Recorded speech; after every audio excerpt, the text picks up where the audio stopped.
দ্বিতীয় নম্বরে আমরা যেটা নিয়ে কথা বলবো সেটা হলো গ্রেড লেভেল। গ্রেড লেভেলের ক্ষেত্রে সাধারণত একই পণ্য শুধুমাত্র মান অনুযায়ী বিভিন্ন ক্যাটাগরিতে ভাগ করা হয়। এই ধরনের পণ্যগুলোকে মূলত গ্রেড লেভেল বলা হয়। একটু খেয়াল করলে দেখবেন বিভিন্ন কোম্পানিতে একই পণ্য grade A, grade B, grade C এই ধরনের বিভিন্ন গ্রেডের ক্যাটাগরিতে ভাগ করা হয়।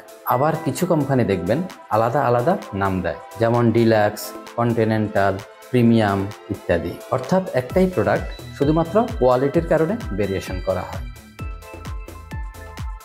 এই লেভেলটা সাধারণত বেশিরভাগ প্রোডাক্টের ক্ষেত্রে দেখা যায়। দেখবেন পণ্যের গায়ে যে লেভেলটি দেওয়া আছে সেখানে ডিটেল ইনফরমেশন দেওয়া থাকে। প্রোডাক্টটি কিসের তৈরি, কোন দেশে তৈরি, নিউট্রিশনাল ফ্যাক্টগুলো কেমন, কোন উপাদানের পার্সেন্টেজ কত, কারা ব্যবহার করবেন, কিভাবে ব্যবহার করবেন, কোনো ধরনের স্পেশাল ওয়ার্নিং থাকলে সেটা, এই জাতীয় প্রত্যেকটা ইনফরমেশন এখানে উল্লেখ থাকে। আশা করি বুঝতে পেরেছেন। তো এই ছিল আজকের ভিডিও।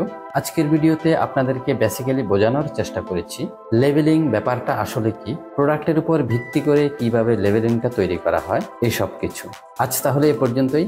দেখা হবে পরবর্তী ভিডিওতে অন্য কোনো টপিক নিয়ে। আর হ্যাঁ, সবসময় বলি, এখনো বলবো, বুঝে শুনে ব্যবসা করুন, সৎ থাকুন, নিজের এবং দেশের উন্নয়নে অবদান রাখুন। আমদানি, রপ্তানি এবং ইন্ডেন্টিং ব্যবসার সকল ধরনের টিপস, ট্রিক্স এবং ইনফরমেশন পেতে আমাদের সঙ্গে থাকুন। ভিডিওটি ফেসবুক পেজ থেকে দেখে থাকলে পেজটি ফলো করুন, আর ইউটিউব চ্যানেল থেকে দেখে থাকলে চ্যানেলটি সাবস্ক্রাইব করুন। এছাড়াও এই ব্যবসাগুলো সম্পর্কে আরও গভীরভাবে জানতে ভিজিট করুন learnerslamp.com এই সাইটটিতে। ধন্যবাদ সবাই।